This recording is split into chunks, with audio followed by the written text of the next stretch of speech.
Nggak puas cuma di situ aja, ketika ketemu sama adiknya si Cheryl yang masih umur 2 tahun yang nggak ada dosanya itu,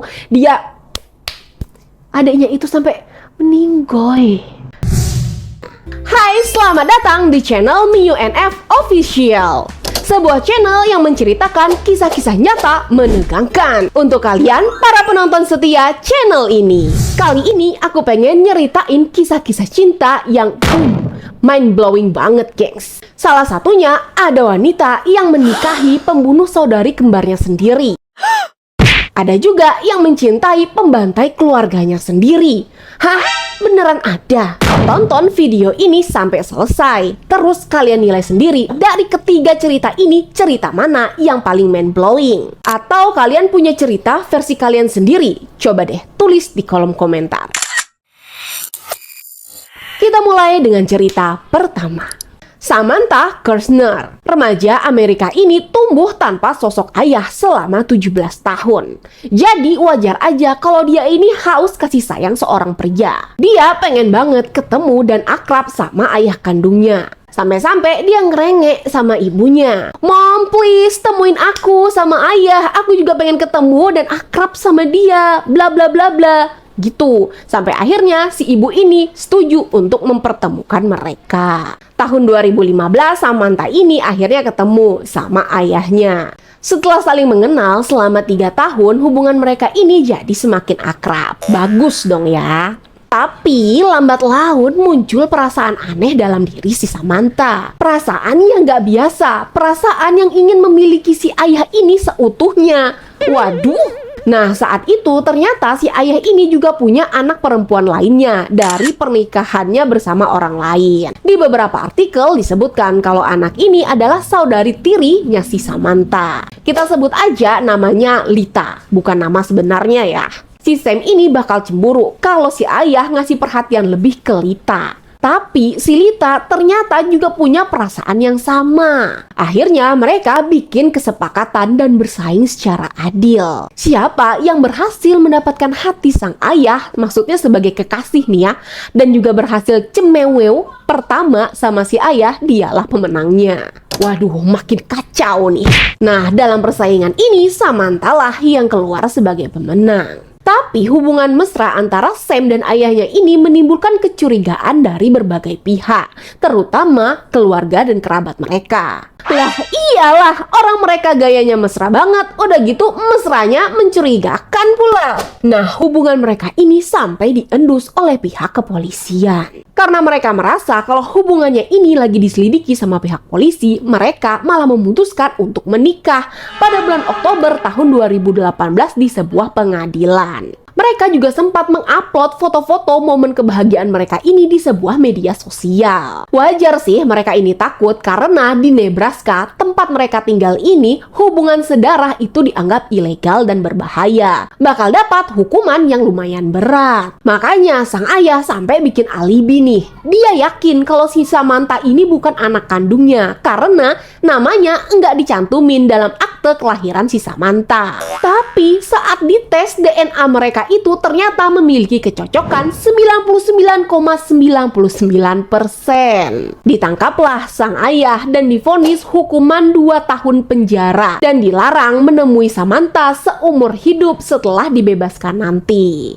Takutnya kan mereka hilap lagi. Sedangkan si Samantha mendapatkan hukuman percobaan selama 9 bulan. Gimana? Kurang mind-blowing kisah cinta antara ayah dan anak ini? Kita lanjut ke cerita yang lain.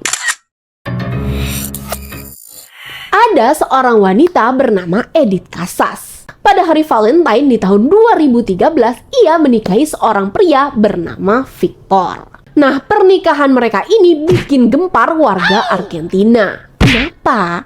Soalnya saat itu Victor sedang menjalani hukuman penjara selama 13 tahun. Dia dinyatakan bersalah atas pembunuhan Johanna Casas yang merupakan saudari kembar si Edith. Pertanyaannya, kok si Edith mau ya menikah sama pembunuh kembarannya sendiri? Nah, untuk jawaban ini kita harus tahu dulu bagaimana kasus pembunuhannya. Kita kembali ke tahun 2010. Johanna Casas, saudarinya Edith, ditemukan tewas dengan 2 luka tembak di dada. Mayatnya ditemukan di sebuah lapangan. Saat itu Johanna sedang menjalin kasih dengan seorang pria bernama Marcos Diaz. Mereka bahkan tinggal bersama. Sedangkan si Victor adalah mantan pacar dari si Johanna. Akhirnya kedua pria ini diselidiki oleh pihak polisi. Ditetapkanlah si Victor sebagai terdakwa dan divonis 13 tahun penjara. Diduga saat mencari kebenaran, si Edith itu sering menemui Victor di penjara. Setelah 2 tahun sering berkomunikasi, nggak taunya si Edith ini malah jatuh cinta sama si Victor. Terus dia yakin kalau Victor ini sebenarnya nggak bersalah.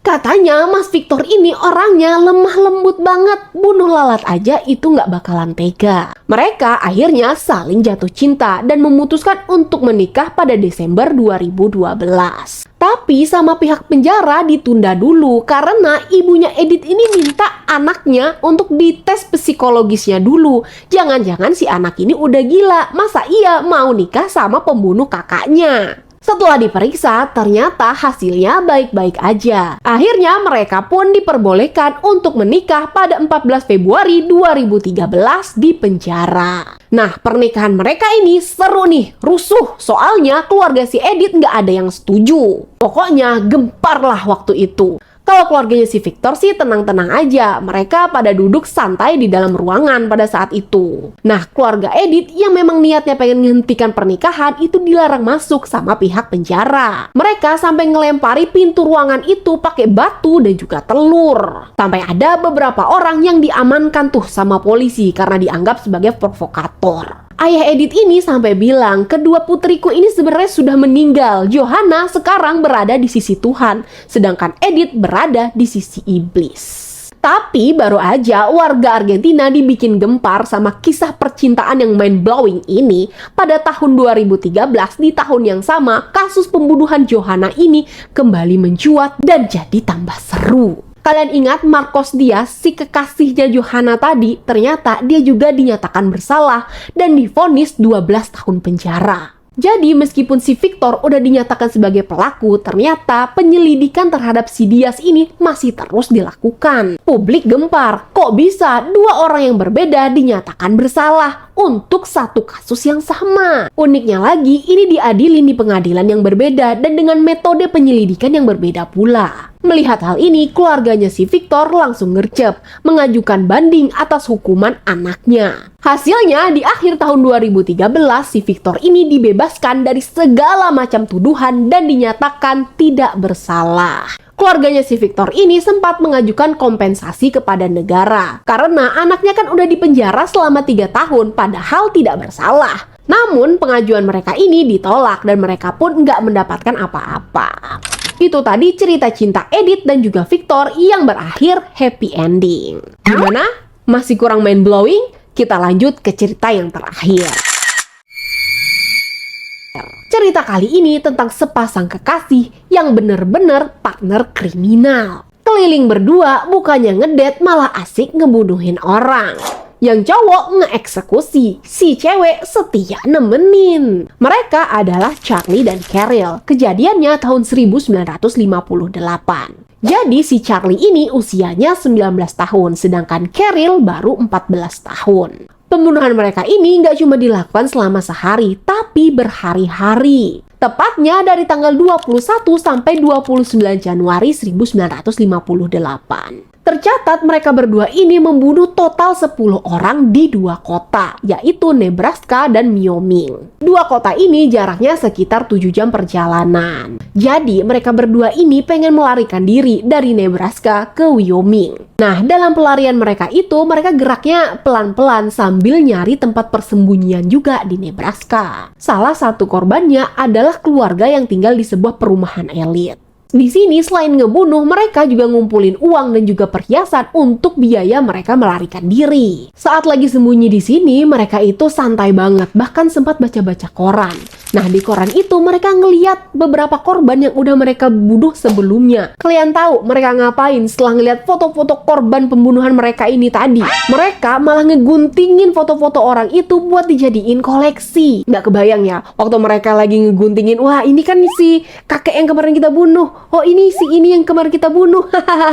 Aduh, kayaknya udah emang psikopat deh mereka berdua nih. Nah, hal yang paling mengerikan dari rentetan pembunuhan mereka ini, ternyata korban pertama adalah keluarganya si Cheryl. Jadi awalnya si Charlie ini ternyata datang ke rumahnya si Cheryl.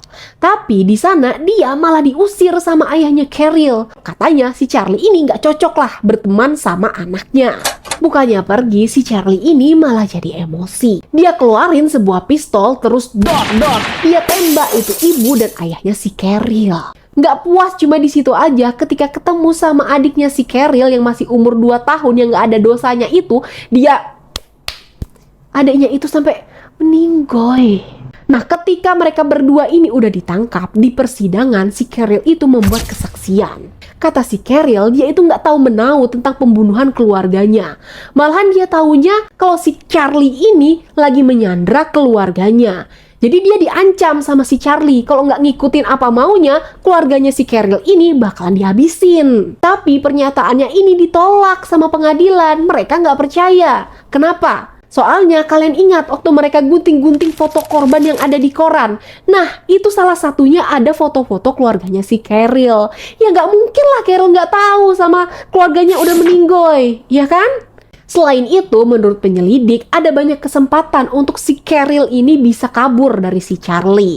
Dan nggak ada unsur-unsur pemaksaan di sini. Banyak nih netizen yang bilang, ini memang si Cherylnya aja udah kecintaan. Jadi apa aja yang dilakuin Charlie, ya bener aja di mata dia. Makanya akhirnya pengadilan memvonis si Cheryl ini di penjara seumur hidup. Sedangkan Charlie itu divonis hukuman mati. Nah, di dalam penjara, si Charlie ini sempat membuat surat untuk ayahnya. Menyesalkah dia? Enggak. Dia nggak menyesal sama sekali. Isi suratnya itu yang untuk ayahnya, dia sama sekali nggak menyesali perbuatannya. Katanya gini, untuk pertama kalinya, aku dan Cheryl bersenang-senang. Gila, emang psikopat abadi ini. Beneran psikopat nih guys. Setelah itu Charlie pun dieksekusi di kursi listrik. Berakhirlah kisah cinta mind-blowing dua remaja ini. Gimana? Udah menentukan cerita mana yang paling mind-blowing menurut kamu? Terima kasih karena kalian udah nonton video ini sampai detik ini. Jangan lupa buat subscribe, like, share, dan komen. Jangan lupa juga buat bunyiin tanda lonceng untuk dapat notifikasi terbaru dari kami. Sekian video kali ini. Next bahas apa lagi ya?